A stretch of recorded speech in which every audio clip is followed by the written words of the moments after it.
This is my new 1TB etched glass Steam Deck OLED.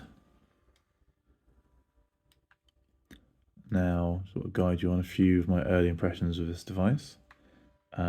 Firstly, I'd like to apologise because I've been walking around the house for ages trying to find a suitable place to film this, and apparently every place in my house where I could film is Reflection City. So this is not supposed to be a poor reflection on the screen of the Steam Deck OLED, which I'm actually very impressed by. It's more to do with just the poor setup in my house. So I do apologise if you see my reflection now and then. Now this is the loading screen for No Man's Sky, I believe. So I'm not entirely sure why we've not loaded in just yet. But yeah, so this is early days with the Steam Deck OLED. Just configuring things again.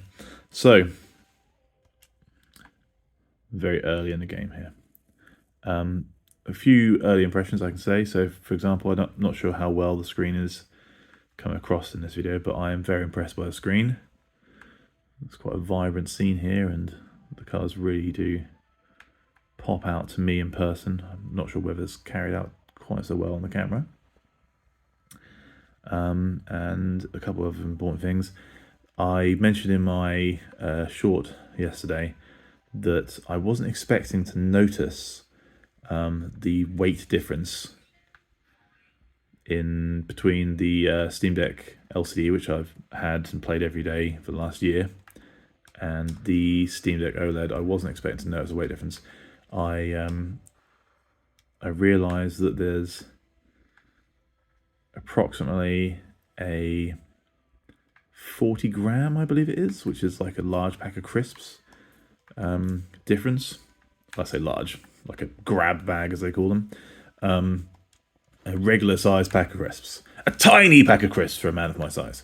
But yes, a 40 gram difference you wouldn't think is noticeable, but as well distributed as the weight was on the Steam Deck LCD, they must just have pulled it off again with this, because it feels very, very light in my hands, to the point where it feels like they've shaved off like 25%, and they clearly haven't.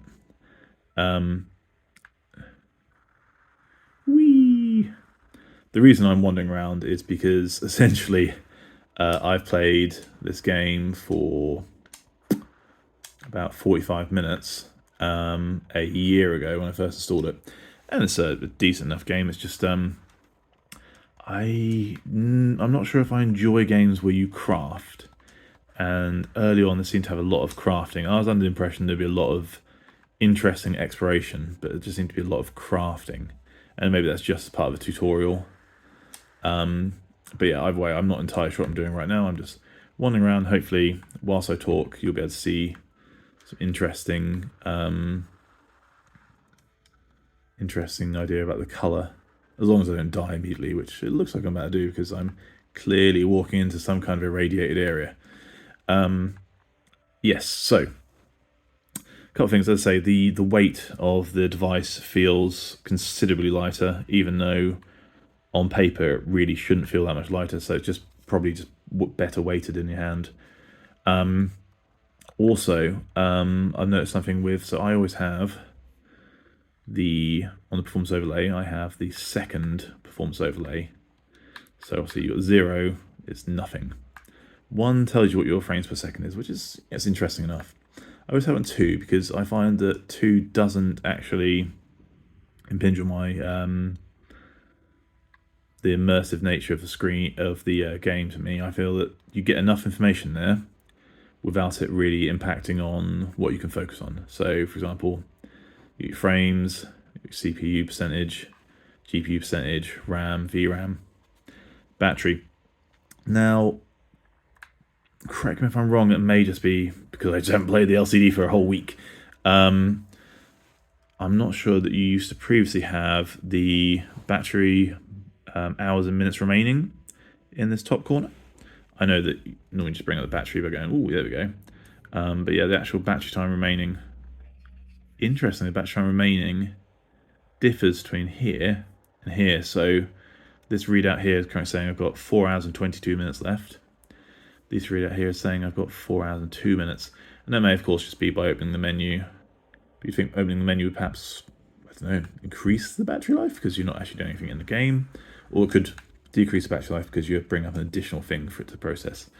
So yeah, I find that quite a nice addition, if that is indeed an addition. It may be also part of what's new on the LCD because they did a few updates recently, so it may be an all-over Steam OS thing. But yeah, I find it useful. I'm pretty sure I'm about to die here. I'm clearly in some sort of radiation that is emanating from somewhere. Yeah, I'm going to die. I am going to die. Well, lucky people, I'll just keep rambling. Yes, the next thing is I prefer how these sticks look. The black gloss here is nicer than the whitey grey. I don't find it's not a huge difference, but I just think it's a bit classy, look classy improvement. These pads, you really feel like, ooh, lovely bit of haptic. Yeah. And I'm feeling every little click of that. Whereas previously, they weren't particularly, this is the problem here is we're splitting hairs. Because I did really enjoy the Steam Deck LCD. I wouldn't have bought this if I didn't love the Steam Deck. So when I am saying this is better, I'm saying that it's better than something which I already thought was very, very good. The next thing, yeah, the rest of the buttons, pretty sure are the same or very similar, at least in my eyes. Obviously the orange power button here. Nice little touch because of the sort of orange themes and accents that got going on.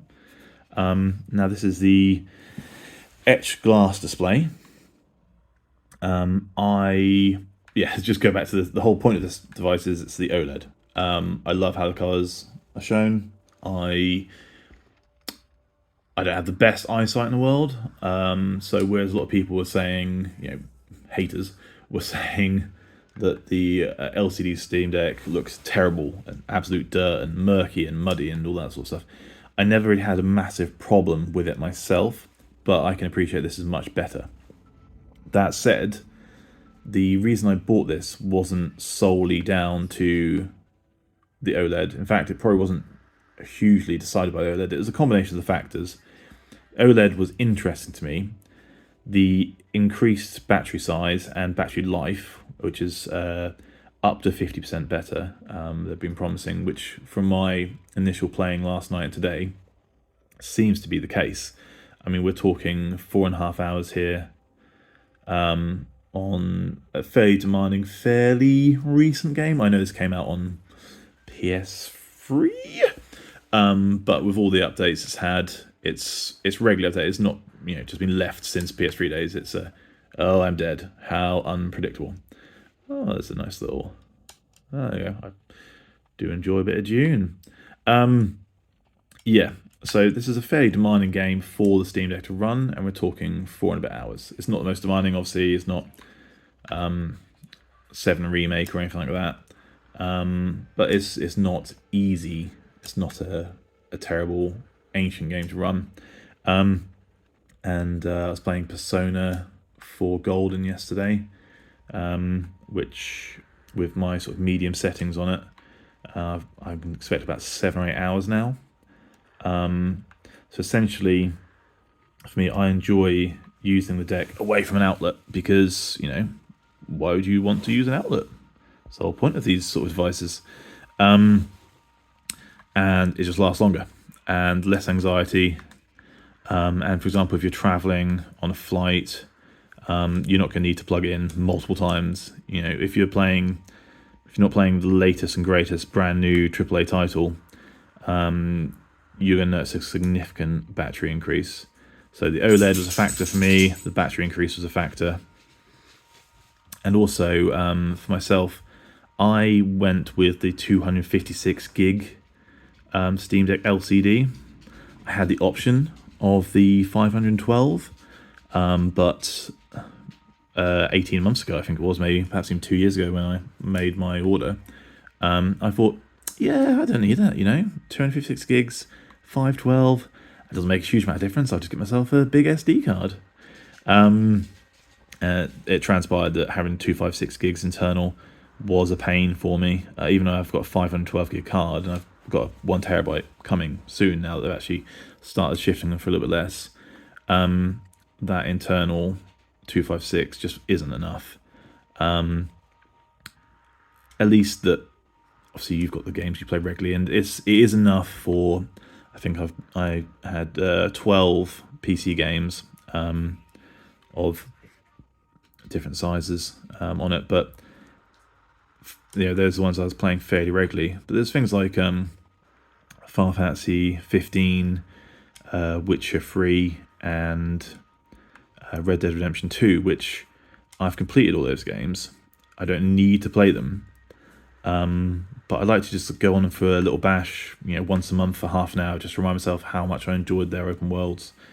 And you can't do that on the 256 because some of those games are close to half the size of the internal storage.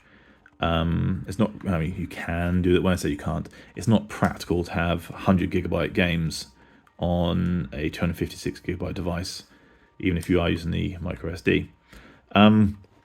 So yes, I opted for the 1 terabyte, and obviously there's a lot of conspiracy things about the etched glass on the 1 terabyte being worse than the glossy OLED finish on the 512.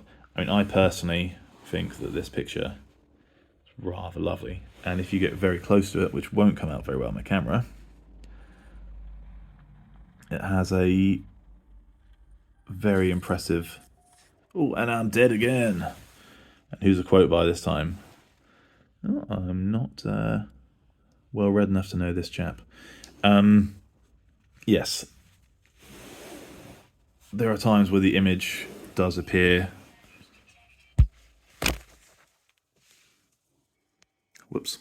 There are times where the image does appear to be almost as if it's a photo that's just been pasted on, like those old demo devices used to get in stores, dummies.